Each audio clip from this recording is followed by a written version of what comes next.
Seja bem-vindo ao Se Ligar Pode, um espaço para o pensar e se conectar com o nosso mundo, com um novo olhar. Eu me chamo Renata Bela, sou divertida, sensível, curiosa. Eu sou Paola, executiva, técnica e observadora. Oi, meus amores, sejam muito bem-vindos a mais um episódio do Se Ligar Pode podcast. Eu sou Renata Bela. Eu sou Paola. E vamos à parte 2 do episódio com a Bruna, para vocês saberem, enfim, a resposta certeira que ela deu ao alecrim dourado. Pega aí seu cafezinho e bora lá. Esse mesmo homem que virou pra mim e perguntou se era desleixo, virou pra mim e falou assim, nossa, mas você tá doente agora? E eu virei e falei assim, deixa eu te falar uma coisa, rapaz. Não tô doente. Mas veja que coisa maravilhosa. Nesse meio tempo que você me pergunta se eu era desleixada comigo e se eu tô doente, eu mudei muito. E você continua na mesma. Tu vem, treina e continua a mesma pessoa. Eu saí de um ponto gigante dentro do que eu era para um ponto mínimo, ao qual você também me questionou o máximo e o mínimo, e você continua a mesma pessoa. Acho que você devia cuidar mais da sua vida do que da dos outros. Aulas. Porque assim, é impressionante. Você tá num ponto, a pessoa te julga porque você tá acima do peso. Você baixa o peso, a pessoa te julga porque você tá muito magra. Cara, a vida é minha. Sim. Eu vou até onde eu achar que tá bom pra mim. Isso, a gente tá falando do outro, né, da falta de bom senso do outro, mas esse ponto que tá relacionado à educação sempre foi uma preocupação de criar um ser humano. Na verdade, foi a primeira preocupação que me veio na cabeça quando eu fiquei grávida, que é colocar um ser humano no mundo. Quando eu descobri que era um menino, que veio automaticamente a preocupação de colocar um machista no mundo, porque a nossa sociedade é machista, então não tem como ele não sofrer esse impacto de absorver o machismo e de eventualmente reproduzir o machismo. Então foi uma grande preocupação. E com relação a quem essa pessoa vai ser no mundo, para não ser esse ser humano sem noção que fala do corpo do outro, que questiona o outro se o outro tá magro, questiona o outro se o outro tá gordo, questiona o outro pelo que quer que seja. Isso é educação. Sim. Então, isso é uma outra coisa. No caso dele, a falta de, né? A falta de. Eu não sei se se isso foi um medo seu. Sim. Pra mim foi e é.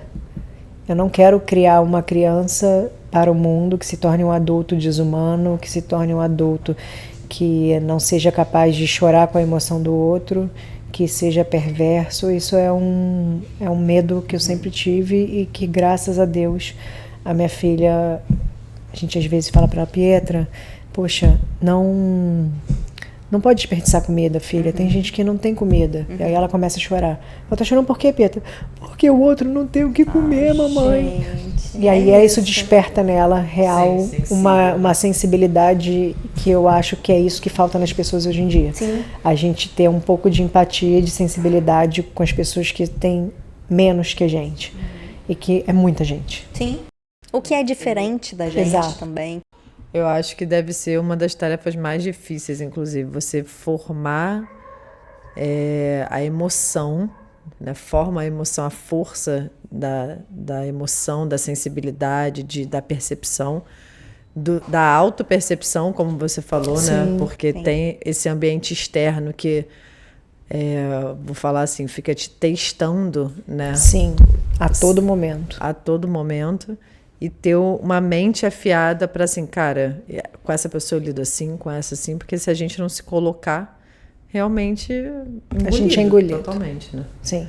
Então, desenvolver uma pessoa com essa educação, essa humanidade, eu acho que deve ser, cara, vocês são heroínas, assim. Minha mãe. A gente tá caminhando. A gente já tá engatinhando. Sim, eu acho que eu tive muito essa compreensão com relação à minha mãe. Hoje em dia, minha mãe teve 3 filhas. A primeira delas com uma deficiência auditiva. Minha irmã, ela tem acho que 98% de perda de audição, alguma coisa, eu acho que é isso, não sei se eu tô falando besteira, mas assim, ela não ouve nada. Foi a primeira filha da minha mãe, aí depois eu nasci, aí depois ela teve uma perda gestacional que eu nunca tinha, eu só entendi a dimensão de uma perda gestacional quando eu fiquei grávida. Eu nunca tinha tido esse olhar, porque isso é muito invisibilizado. Então, hoje que eu sou mãe, eu olho para trás e observo a minha mãe e eu vejo, caramba, como que ela passou por isso tudo. Minha irmã mais nova ficou na incubadora por semanas também. Teve uma questão no nascimento dela. Então, assim, minha mãe, para mim, ter 3 filhos já é por si certeza. Só um perrengue. Eu olho assim e falo, meu Deus, como que minha mãe ia no supermercado com 3 crianças? Exato. Eu com fico maluca. Como que ela ia com 3 crianças? Como que ela passou por uma descoberta de uma deficiência da filha? Como que ela lidou com isso sem ter internet, sem ter informação, com todas as dificuldades e terapias e questões que ela tinha que ela acabou passando, e aí teve outra filha, e as questões na escola, e depois uma outra filha, e assim, hoje eu consigo ter essa dimensão dessa força, mas eu não tinha a menor ideia. Então, como que pode uma pessoa tão serena, porque minha mãe, ela é a serenidade em pessoa, ter passado por isso tudo e continuar sendo serena. Exato. E não transmitir isso, o peso disso, porque assim, eu não tenho a menor dúvida que foi um perrengue. Foi um perrengue. E não passar isso, não, obviamente, passa uma coisa ou outra, mas não, tanto que eu tenho não essa é de uma percepção. forma amargurada, não né? De uma forma amargurada, de uma forma de leve, é muito... É uma força que eu não consigo... Que você só se deu conta quando você passou a sua gestação e aí começou, a questionar. E passei a ver, passado, passei a ver um monte de grávida em volta. Aí comecei a ver casos de perda gestacional, de sofrimento, daquele sofrimento invisível que não é visto, por exemplo, no trabalho, não é visto aquela mulher invalidada, E aí eu me lembrei do que a minha mãe passou. Eu, no início da gravidez, eu morria de medo de perder. Eu inclusive, fiquei afastada do Joaquim. Eu não me emocionava em ultrassom, nada disso. Eu fiquei super afastada, eu acho que por esse medo de uma perda, que eu sabia que nos 3 primeiros meses tem mais risco e coisa e tal. Então, a gente vai passando por isso tudo, por esses medos, e aí que a gente vai conseguir ver o que a nossa mãe passou e ter a dimensão disso, desse poder. Eu nem sei por que eu entrei nesse assunto, mas eu acho que estava no contexto. Tá no contexto. e me veio uma curiosidade, assim, porque a gente fala muito agora, enquanto filha, né, assim... porque quando eu for mãe, eu vou fazer não sei o que, diferente.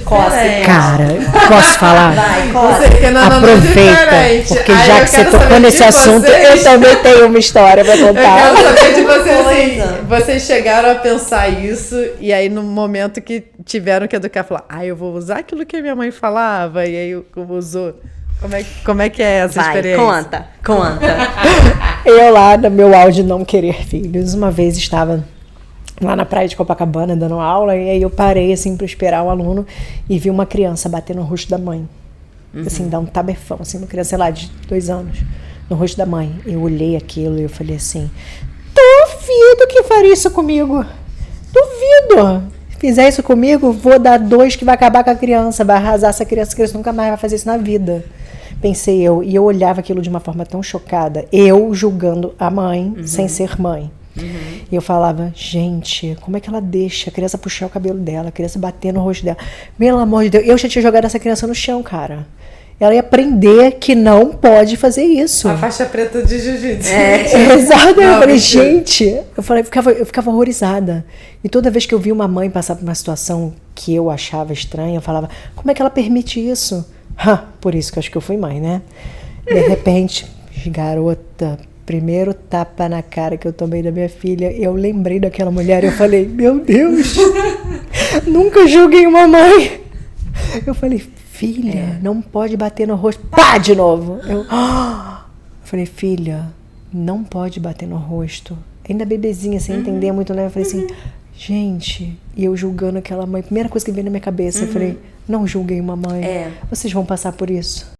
É aquele negócio do cuspir pro alto e o cuspe cair na testa. Eu adiciono um ponto, né? Nem o cuspe cair na testa, é nadar em mar de cuspe. Porque, assim, tem umas coisas que parece que a gente fala e, assim, falar que não vai fazer é o aval pro cosmo. Dizer, vai sim, tu vai passar. Vou nadar. Vai passar de peixinho aí. Não, porque vou te contar, e já passei por várias. E o sentimento quando a Pietra fez isso é assim, cara, precisa educar, né? Assim, exato, eu falei, se bater no meu rosto, limite. Imagina a criança que o adulto que vai se tornar, né? Passei por isso depois, ela mais velha, que ela tinha mania de puxar meu cabelo. Imagina, durante a gravidez já não tinha quase cabelo, né? Durante a gestação toda já não tinha quase cabelo. Depois que ela nasceu, caiu mais ainda, porque cai depois da porcaria da anestesia, né? Já era quase o quê? Um cebolinha, gente. E ela ainda ia arrancar os 3 fiapos que eu tinha. Não, né?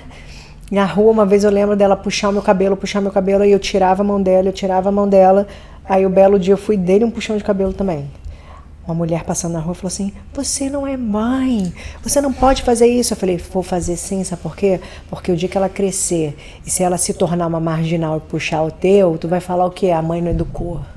Então vou puxar o cabelo dela para ela entender que ela não pode fazer isso, que dói, que não é legal fazer isso. Isso é um absurdo. Eu falei, é um absurdo você se meter onde não foi chamada. E puxei o cabelo da minha filha. Lógico, não arranquei a cabeça da criança. Nem um puxãozinho. Claro. Ela parou naquele. Exato. Perceber, né? Ela parou naquele momento, me olhou, chorou, me olhando. Eu falei assim, tá vendo? É a vontade que eu tenho agora. De parar e chorar, pra você entender como você me machuca também. Nunca mais ela puxou o cabelo. Cara, cada um sabe das suas lutas. Exato. Existem certos limites, obviamente, mas cada um sabe das suas lutas, das suas guerras. Então, tem aquele momento da birra, da criança chorando. Isso foi uma coisa que eu fui muito criticada, inclusive, pela minha família. Porque com essa preocupação de colocar um ser humano no mundo consciente, preocupado, eu também sempre falei muito das emoções, porque eu sou uma pessoa que tive muita dificuldade de acessar minhas emoções, de acessar e de viver emoções, principalmente emoções não muito aceitas, tipo raiva, situações que são menos aceitas, emoções que são menos aceitas pela sociedade. E eu sempre fiz muito esforço de validar isso no Joaquim, validar essas emoções, nomear essas emoções, colocar para ele essas coisas. E eu fui muito criticada, inclusive, pela minha mãe, ela falando, mas você fala muito de emoção, você fica falando muito de tristeza, de alegria. Aí eu virava para ela e falava, mãe, mas eu acredito que isso vai ser bom. Eu acredito que isso vai ser importante. E de fato, eu percebo nele uma criança que tem uma consciência das emoções dele, coisa que eu fui começar a ter depois de muito velha. Então, ele percebe que ele está com raiva. Às vezes, ele explica que ele está com raiva e que ele ficou irritado, jogou um objeto porque ele estava com raiva. E eu acho que isso é uma coisa benéfica. E é importante. Saber se expressar é muito importante. Saber dizer o que sente. Eu acho isso genial. Você conseguir, antes de qualquer coisa, se tiver que resolver uma raiva, se tiver que resolver o sentimento que for, né? Você conseguir colocar, olha, isso aqui que eu estou sentindo é isso. E aí, a partir de saber o que fazer, é incrível.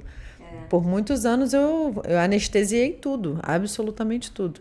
E aí comecei a trazer doença, ansiedade, outras doenças por não conseguir me permitir ter esse contato. Então, cara, Sim. e a gente sente, né? Uma coisa natural, como a gente tem fome. Então, cara, eu acho isso genial. Você perguntou sobre semelhanças, né? Sobre coisas que a gente reproduz, que dizia que ia fazer diferente, reproduz, e eu acabei falando o oposto, né? De uma coisa mas é isso, sim. Mas eu acho que os pais de hoje em dia, eles têm um pouco mais de sabedoria quanto a isso. Não sei se pelo meio de comunicação é muito mais rápido, tudo mais informativo, a gente tenta não reproduzir no filho aquilo que a gente passou e não gostou de ter passado, ou por não conseguir se expressar, ou porque eu só me dei conta disso quando eu era um adulto. Sim. Então a gente tenta fazer com que as crianças de hoje não passem por isso. Eu acho que a sociedade vai evoluindo. Então, com certeza, minha mãe fez comigo algo diferente do que o que ela recebeu. Olha, uma coisa, meus pais nunca me deram um tapa. Eu sempre fui uma criança mais calma também, então eu sei que minha irmã mais velha é mais pentelha, mais difícil, mas assim, meus pais, eles sempre tiveram essa preocupação de não baterem. Eu sei que na geração anterior isso era muito comum.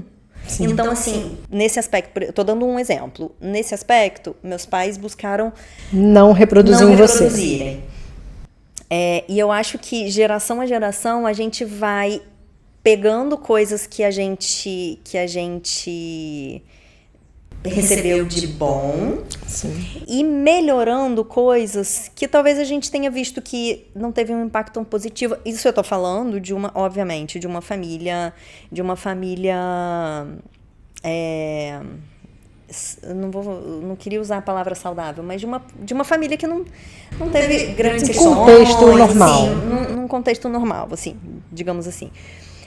Mas eu acho que é importante a gente tá sempre buscando melhorar, geração a geração. Então a gente, sim, eu acho que tá mais atento a diversas coisas, principalmente por conta da quantidade de informação que a gente tem disponível, que a gente tem acesso, e eu acho isso positivo. Eu também acho que bater não é a criação ideal, nunca foi. Sim. Mas, claro que eu já dei várias palmadinhas na Pietra. Então, por exemplo, meus pais, eles nunca levantaram, nunca encostaram em mim, mas já eu me lembro da cena do meu pai se irritando muito com a minha irmã mais velha e, tipo, deu palmada no popô, né? Uma palmadinha. Tipo, sabe? Porque é normal também. Lógico, a gente chega num extremo que não dá. É isso. Mas, falando em maternidade, Pietra, ela é ótima em expressar isso para qualquer pessoa. Ela toma uma palmada ou outra de vez em quando, porque não tem santo que consiga. Ela é levada real. Ela tem um gênio forte e ela é levada real. Então, assim, eu estava na casa dessa minha amiga, que tem uma filhinha também, Catarina, que é quase da idade de Pietra. As duas agora têm 6 anos, tem 6 meses aí de diferença. E Catarina estava fazendo alguma birra também, e Júlia falou assim: olha, Catarina, você para, hein? Você não fica me testando, não. Aí eu virei e falei assim: tá vendo, Pietra? Fica na sua. E ela: olha, Catarina, senão tua mãe vai te dar uma palmada. Qual é a idade? 6 anos. Olha, Catarina, senão tu vai tomar umas palmadas, porque eu apoio, viu? Eu olhei pra cara dela e falei: tu o quê, Pietra? Eu apanho. E muito, tá, Catarina? Eu falei: tu apanha muito, Pietra. Aí ela: vou te avisar, Catarina, não é legal, hein? Se eu fosse você, parava de dar chilique. Eu olhei para aquele ser mirim e falei: tu apanha, Pietra? Eu apanho. Eu falei: vou começar agora. Vou começar agora a te bater pra tu ver que apanhar, garota. Não sabe o que é apanhar, tu toma palmada, Pietra. Ela: que isso? Eu apanho real. Eu falei: quê? Real. Eu falo: vai começar agora pra tu ver o que é apanhar. Não, mamãe. Aí vira pra Catarina, dá uma piscadinha e fala assim: não, mas a Pietra é demais. Ela, sei lá, nem sei se você aperta, mas tipo, a Bruna dá um aperto e fala: bater em criança. Ela fala: defensora. Ela fala: você sabia que é proibido bater em criança? Eu falei: vou chamar a polícia. É proibido bater em criança. Eu falo, que ótimo. Aí eu falo, eu sou a mãe, eu que botei essa criança no mundo. Se eu tiver que bater, eu vou bater. Se eu tiver que apertar, eu vou apertar. Se eu tiver que morder, eu vou morder. Ela, menos, mamãe, menos. Ela é dessas. Ai, gente. É demais. Ela é figura. Não, e fora que vocês estavam falando de exemplo, né, de educar, cara, as crianças, elas são uma esponja. Num nível... É uma eu esponja fico que assim, te testa. Não, absurdo, né? Eu tava falando com a Bruna, assim, minha prima tem Mas é ano. um te testa que não necessariamente é intencional, mas é Não, porque é aquele assim, ser no é o que mundo. sabe fazer naquele momento. Não, e é parte do desenvolvimento Exato. também. É testar o mundo, né? Te testar.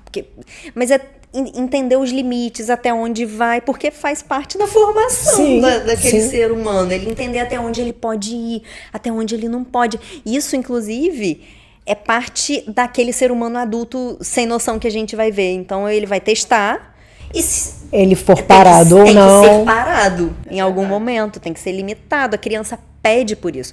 Criança pede por limite. Limite por educação, por chamada de atenção, por tudo. Exatamente. Mas desculpa, te interrompi. Não, mas foi interessante isso que você falou, do tipo, é como se ao mesmo tempo, inconscientemente, tivesse assim, aqui eu posso, aqui eu não posso. Isso. E aí não é nem como se fosse algo ruim, né? Tipo, uma associação ruim do tipo, posso falar que o amiguinho é isso? Não, o amiguinho isso não. Posso Pois é, puxar o cabelo? porque Puxar o cabelo não. é ter uma noção real do que é e do que não deve ser, entendeu?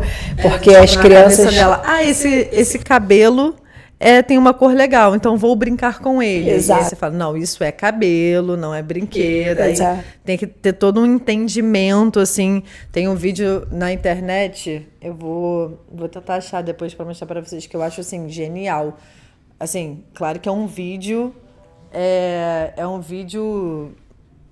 Imagino que o cara tenha pensado em falar, porque é muito o ideal, né? Assim, o romantizado. Que fala assim, ao invés de você chegar em casa e julgar seu filho, e aí ele tá contando uma coisa, eu quero pintar o cabelo. Aí você fala, mesmo? Quer pintar o cabelo? E aí, a partir dessa conversa, você vai extraindo da criança, porque eu me sinto deslocado, porque...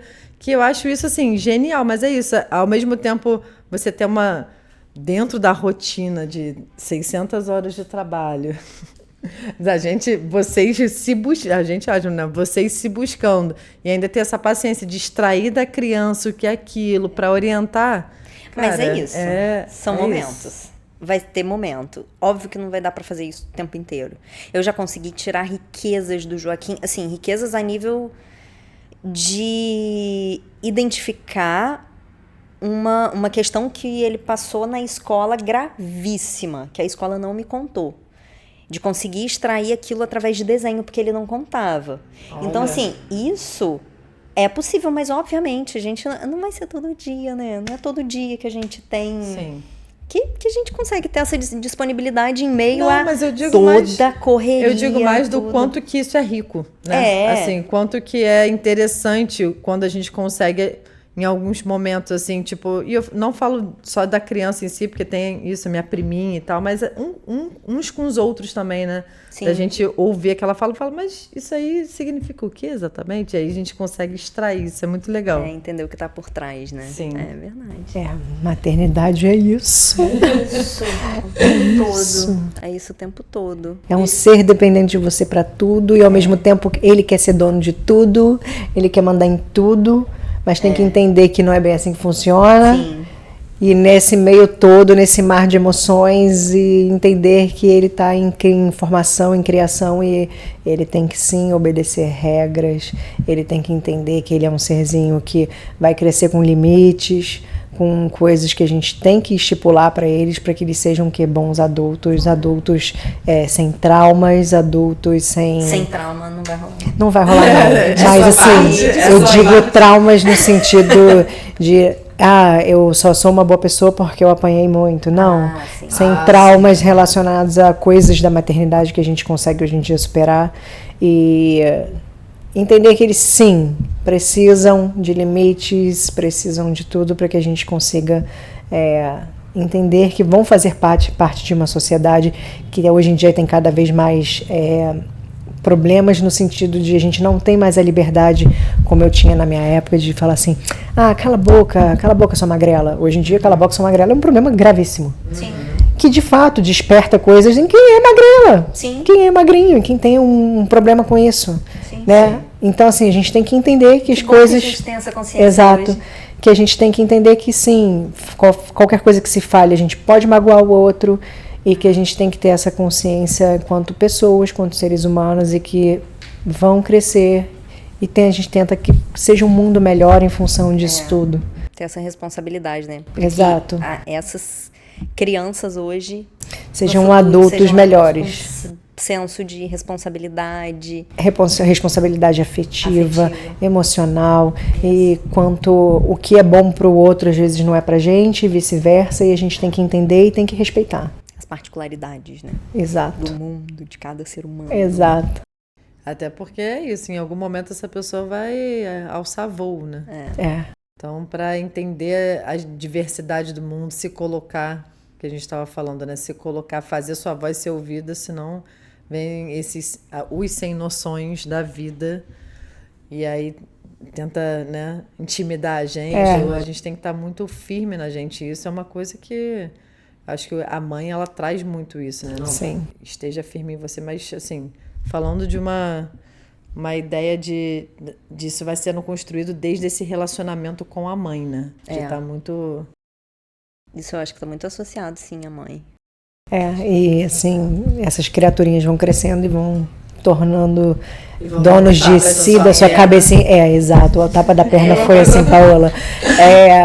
Eu acabei que sexta-feira tive sexta-feira não, na quarta-feira, eu tive 2 alunos que não foram cedo, então eu fui trabalhar um pouquinho mais tarde, eu ia aproveitar para fazer meu exame de sangue, e aí Pietra acordou cedo, ela acorda cedo pro colégio, ela acordou no horário que eu ainda estava em casa, isso umas 6 horas da manhã, e ela virou para mim e falou assim, o que tu tá fazendo em casa? Aí eu falei, hoje eu vou mais tarde um pouquinho, ela... tá, tomei até um susto, você aqui essa hora. 6 horas da manhã, você aqui essa hora. Aí eu falei assim, tá, mamãe vai mais tarde um pouquinho que ainda vou fazer exame de sangue antes de trabalhar. Aí ela assim, tá, ela, mãe, por acaso tu fechou já a viagem do meu aniversário? Porque como é janeiro, a gente aproveita e viaja em função do aniversário dela. Eu falei, filha, a gente ainda tá em novembro. Ela, mas você não fechou? Eu falei, tá, mamãe já fechou, já resolveu. Aí ela, entendi, vai ser naquele hotel maravilhoso que eu gosto, assim? Eu falei, vai, Pietra. Aí ela, gente, lá da cidade. Ela falou assim, aí a minha irmã tava junto, né? Porque minha irmã chega geralmente 5 e pouca da manhã para que eu possa sair para ficar com ela. Sim. Aí minha irmã já tava lá, ela virou para minha irmã e falou assim, tia, eu vou fazer uma surpresa para minha mãe no meu aniversário. Aí ela falou assim, meu amor, o que você vai fazer? Ela, mãe, eu vou pagar um spa pra você. Aí eu falei, é mesmo, minha filha? Aí eu falei, vai pagar um spa, filha? Eu falei, você vai usar o dinheiro do seu cofrinho, filha? Não, é pra você guardar. Ela, deixa de ser besta, mulher. Eu vou pagar com o cartão do meu pai. Olha, 6 horas da manhã a gente ria. Ela me deu um tapa na perna assim, deixa de ser besta, mulher. Não, vou pagar com o cartão do meu pai. Tipo, tá de bobeira que eu vou usar meu cofrinho? Não, vou te dar um presente, mas com o dinheiro do meu pai. Maravilhosa. Não, eu falei isso no off, já é uma lobinha. Boba não é, né? Maravilhosa. Ela falou assim, não. Não, eu acho que eu queria te fazer uma pergunta que quando eu soube do off de todo o seu currículo, que você trabalha também com defesa pessoal e voltado para mulheres também. Quando você descobriu que você ia ter uma menina, passou isso pela sua cabeça? Ou uma coisa nada a ver que nem passou pela sua cabeça? Tanto passou que ela frequenta os tatames desde que nasceu, na verdade. Ela nasceu, a gente deu um kimoninho para ela. E ela já engatinhava no meio do tatame. Ela já engatinhava no meio do tatame. A gente voltei a treinar cedo. E ela já... Porque eu queria faixa preta, eu ainda não era faixa preta. Então eu ficava sempre indas e vindas em função de trabalho, de tudo. E até o meu professor abriu um estúdio que era voltado para pessoas que tinham problemas de horário, problemas de tudo. E aí a gente conseguiu, enfim, arrumar horários de treino que pudesse permitir eu continuar galgando até a minha faixa preta. Que legal. E aí Pietra veio e aí eu falei, cara, nunca mais, parei na marrom assim quando ela nasceu, nunca mais vou conseguir voltar a treinar, pegar minha faixa preta.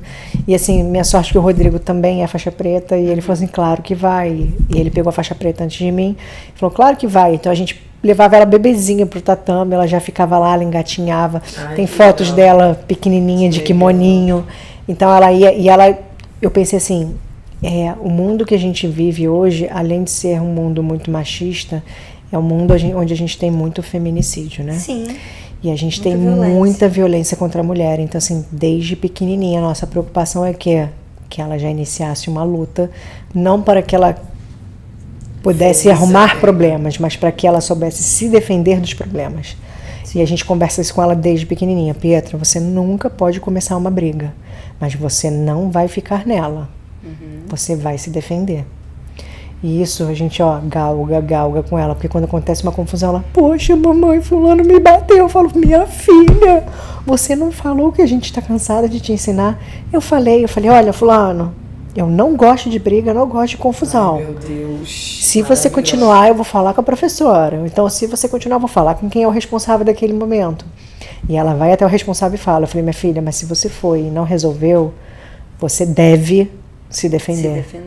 Você não pode sofrer abuso de outras pessoas que não respeitam. Tá entendido? Ela, sim. Pergunta se alguma vez ela bate alguma coisa. Nada. Mas isso está sendo construído. Está sendo construído. Exato. Construído. Mas ela era uma criança incrível. E assim, a gente colocou ela na luta desde pequenininha. Ela começou no jiu-jitsu e em função de horário e tudo, ela hoje faz judô. Mas a gente não tirou ela da luta e pretendo que ela chegue também uma faixa preta aí de excelência, porque ela é maravilhosa e a gente quer que ela tenha essa possibilidade de se defender quanto mulher. Não é porque é mulher que ela não vai ter a possibilidade de dizer, não, peraí, isso aí tá errado, amigo. Não é assim que eu gostaria que fosse pra frente. E que mesmo sendo um homem que chegue até ela, faça alguma coisa, ela não se intimide e não fique com aquele receio de colocar quem ela é, porque a luta traz também isso. Ela traz uma autoconfiança, ela traz para você coisas que, mesmo que a gente faça outros esportes, não dão à pessoa. A luta te traz uma confiança, te traz uma responsabilidade quanto, peraí, eu não quero, acabou. Você não vai me obrigar a fazer isso. E te torna literalmente você confiante quanto aquele ser que não vai ser obrigado a fazer o que não quer. Isso uma dúvida, assim. A luta, mas enquanto também filosofia, assim, um lugar que trabalha o ser humano, a pessoa. A gente está falando de um espaço de luta normal, né? Que digo como normal o quê? Que tenha uma equipe, que tenha uma visão, né, boa. Que hoje em dia você dificilmente vai achar esses lugares como antigamente, que eram de brigas, né? Nossa, é um lugar que só faz briga. Já teve muito isso, já foi uma época que era muito visado, que todo mundo que lutava era nossa, não encosta naquela pessoa, pelo amor de Deus, não olha para aquela pessoa. E não é isso. Ao invés de usar a luta para se defender, não, usava para atacar. Exatamente, como esporte, a pessoa achava que aquilo era uma arma. Exato. Né? Assim, fazia uma distorção realmente do propósito do que é a luta. Sim. Então, hoje em dia, graças a Deus, a gente tem cada vez mais crescendo lugares e pessoas e mestres com a consciência de que realmente é um lugar de defesa, de autodefesa. Você não está ali para criar um problema, você está ali para se livrar de um problema. Sim. Né? Então, essa educação que a luta hoje em dia tem tomado esse espaço, graças a Deus. Você não se torna refém do outro em função do querer. E é fenomenal, porque a cultura social, ela traz, e eu falo por mim, né, pelos estímulos que eu recebo, acredito que vocês também, em certo momento, também receberam, de você entender que a mulher, ela fica quase associada a um ser doce. Né? Doce e frágil. Frágil, doce, que recua, que... Sabe? Então, você entrar em contato com uma criança, né, entrar em contato, claro que devem ter vários desafios, né? Tipo, a Pietra em treinamento deve ser algo bem árduo. Mas, assim, colher esse treino no lugar de, tipo, eu me posiciono Você não vai me intimidar e a ponto de eu fazer algo que é violento para mim, Sim. né? Sim. Isso realmente é muito especial. Assim, quando ela começou a fazer o judô, por causa do colégio, o horário era o que cabia dentro da grade dela, porque já é dentro do próprio colégio, ela, no primeiro momento, como ela já tinha experiência do jiu-jitsu, que jiu-jitsu não tem quase queda, né? A gente só tem queda em campeonato para aquele momento e basicamente isso. A gente tem uma entrada ou outra, mas a gente não prioriza a queda em si. E ao contrário do judô, o judô é muita queda, né? Então, quando ela começou a treinar, ela começou a falar, mamãe, eu não quero mais, papai, eu não quero mais o judô. A gente falava, por que, filha? Dói muito. Porque a queda dói. Você treinar queda dói. Você fica roxo, você fica dolorido. São crianças treinando com crianças, então aperta um pouco mais. O kimono do judô é mais fininho que do jiu-jitsu. Então, assim, na hora que você vai segurar na pele, acaba que segura a pele junto, às vezes. São crianças, né? Belisca sem querer. E as quedas doem, de fato. Eu odeio queda na vida até hoje. Porra, queda é o war, dói. Dói real. Você imagina você desse voando e caindo, pá, espatifado, dói. Realmente dói. E a gente fala, filha, essa fase vai passar. Essa fase da dor aí que você está desacostumado, vai melhorar, vai passar. Ai, mãe, mas eu não quero não. Eu falei, vamos pensar semana que vem. Semana que vem a gente vê como é que tá. Chegava semana que vem, não quero mais não. Eu falei, filha, tudo é adaptação. Daqui a pouco você vai sentir que as quedas não vão mais doer. É normal, porque o corpo quando bate no tatame dói. O amiguinho segurando dói. Mas isso vai melhorar. Hoje em dia ela não quer sair. Entendeu? Aí a gente pensa assim, às vezes, no primeiro momento, a gente também entender o que é a dificuldade da criança e o que é a dificuldade da atividade. Sim, né? Que já está intrínseco. Que vai acontecer, porque não tem como não ficar dolorido. Né? Mas que vai ser benéfico também. Exato. E passando dessa etapa, as coisas vão se acertar um pouco mais. E isso também, para a luta na mulher, no jiu-jitsu, também é muito difícil. Né? Eu acho que é muito legal encontrar um caminho que faça sentido e que prepare a pessoa para esses lugares todos no mundo. Então, assim, a luta trouxe isso, de repente, para uma outra criança que, sei lá, é mais artística, seja sobre expressão, talvez, sabe? Cada um vai ter um caminho, mas saber se colocar é fundamental. Sim. Né? Ainda mais hoje num mundo que, às vezes, a pessoa ultrapassa o nosso espaço pessoal com uma facilidade, né? É incrível. Que é incrível, assim, que perde, como a gente estava falando realmente nos bastidores, assim, perde o bom senso do coletivo. O bom senso, isso é mais do que normal. Então, um caminho que faça sentido, que tenha uma orientação, que tenha... Você contando, me veio muito isso, assim... ela já meio que forjando dentro dela esse caminho de dor, mas é um processo. Sim. Esse lugar da paciência que está vindo através da luta, cara, isso é muito genial, assim. E é isso, né? Para uma outra criança pode ser através do videogame, né? O Joaquim ama, assim, dele se colocar, dele se expressar, e eu acho isso incrível, de se posicionar através desse caminho. Sim.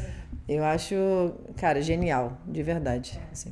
E, assim, são várias coisinhas que a gente vai percebendo que vão ajudando na formação do caráter da criança, né? Da criança entender qual é a responsabilidade dela no mundo quanto criança, e que ela vai crescer, que as responsabilidades vão aumentar. Isso. E ela tem que ir adquirindo degrau a degrau, né? Dentro da sua faixa etária, cada um, e sabendo que isso vai tornar ela um adulto lá com uma bagagem boa para você se tornar um ser literalmente humano, né? Sem olhar o outro com desdém, sem olhar o outro com menos emoção, com menos sentimento. Uma vez eu mesmo como pessoa fui colocada a xeque num treino, que eu virei e falei assim, porra, sem me machucar, pô, a gente tá treinando, mas não é pra machucar. E aí o ser virou e falou assim, vai dizer agora que tu é delicada? Eu falei, não, eu não sou uma mulher delicada, mas eu sou uma mulher sensível. Delicadeza é uma coisa, sensibilidade é outra. O que você está fazendo está me incomodando. Não é que eu seja uma pessoa delicada, que qualquer coisa que você me pegue vai me machucar, ou eu vou ficar emocionalmente abalada ou dolorida. Não é isso, mas eu tenho uma sensibilidade e tá bom. Chegou aqui, tá ótimo. Poxa, se você tá colocando isso... É porque quando você faz luta, você entra num pacote meio masculino. Eu não... E o homem não tem esse know-how pra falar assim, pô, irmão, tá me incomodando. Eles não falam, eles entubam, tá? Passa batido. Porque se você fala, você é menos másculo. Eles se colocam dessa forma. Eles podem até falar que não, mas eu tenho todo o aval de tempos para lhe falar que sim. Tá? Então, assim, e é difícil você ver, hoje em dia tem muita faixa preta mulher, mas não é tanto quanto você chega numa academia, você vai pegar, sei lá, 20 faixas pretas homens e uma mulher, 2 mulheres. Então você tem que treinar com esses homens. Eu sempre treinei com muitos homens. Sim. E até meus últimos, eu já tenho mais de um ano que eu tô meio parada, mas até o último, assim, eu treinando sempre com muito, muito, muito mais homens, 99,9% homens, uma mulher ou outra. E aí você acaba tendo que se enquadrar nesse mundo masculino, exato. Que é de mascarar. Mascarar tudo, mas só que eu não mascaro. E quando me incomoda real, eu falo. E só que eles não estão acostumados nesse universo. Tem que se acostumar. Exato. E aí é onde eles falam, para de drama, para de não sei o quê. Eu falo, peraí. Se quiser conversar, não, pode conversar. Tudo bem. Exato. E eu não sei que isso já te incomodou alguma vez. Pode falar. Sua faixa preta mas eles não aceitam, eles não aceitam. Da mesma forma, assim, quando uma faixa preta mulher está treinando com um homem, e você sabe que você, na técnica, você vai conseguir ganhar dele, ele já parte para agressão física. Ele já começa para força. Ele começa a te puxar mais, a te machucar. Aí você fala, que isso, brother? Pra que isso? Essa parada aqui é arte suave. Mas não, eles não aceitam perder para uma mulher. A masculinidade grita. A masculinidade frágil. Exato. E eu, graças a Deus, já passei dessa parte Antigamente eu era muito orgulhosa, né? Eu não posso perder também, eu não posso, eu não vou falar. Já passei por isso. Depois você se torna mãe e fala, irmão, não importa. Eu não vou me machucar à toa porque ele tem o orgulho dele e eu vou deixar. Eu falo, irmão, tu pode ser faixa branca, tu pode até me derrubar, me machucar, qualquer faixa que seja. Eu não vou entrar nessa para poder satisfazer o teu ego. Eu não vou me machucar e vou te machucar para que o seu ego não seja ferido. Tá tudo certo. Entendeu? Tá tudo bem. Eu não entro mais nesse jogo. E tudo vai... A cada coisa que a gente vai falando volta para a questão da educação. Exato. Sim, eu pensei exatamente nisso. Até para Bruninha, né? Assim, saiu... Tem a sua independência, construiu sua família. A gente tem que estar o tempo inteiro se autoeducando. Exato. E esses lugares, né, que a gente pega dos pais, assim, e vários outros que a gente vai criando e achando novos caminhos, é o tempo inteiro uma reciclagem, né? Assim, cara, como eu lido com essa pessoa, como eu lido comigo, como eu lido com essa situação, com o trabalho, com o dinheiro. Então, o tempo inteiro assim, antes eu brigava, agora eu já entendi, já aprendi, já me reeduquei, já lembrei de um ensinamento, de uma situação, de uma fala da minha mãe, de alguma... Nossa, agora eu entendo por que minha mãe tomou essa decisão. Então, é interessante, porque é o tempo inteiro a gente se olhando, se reeducando, lembrando, vendo o que faz sentido, o que já não faz mais sentido, e vem desse lugar da gente estar com a gente, né? Então... Muito legal, assim, ouvir vocês. Muito rico. Vou puxar para finalização, porque senão a gente vai ficar horas. Quase 2 horas de gravação. Legal. A gente vai filtrar isso. Né? Mas eu acho que foi muito legal. A gente passou por vários pontos, desde a maternidade real, com seus perrengues, seus medos, seus desesperos. Suas superações. Exato. E... Até essas criancinhas maravilhosas de hoje. Até as criancinhas maravilhosas e aqueles pequenos lapsos de se reencontrar e de ir tentando se reencontrar e se perdendo de novo e se achando e se reencontrando de uma forma diferente. Exato. Porque não dá pra voltar. Não dá pra voltar a ser quem se liga, hein, Renata? Tá na chance. Eu tô aqui só no caderninho, aqui, só no negocinho aqui. Mas que apesar dos pesares... É maravilhoso. A gente não mudaria nada.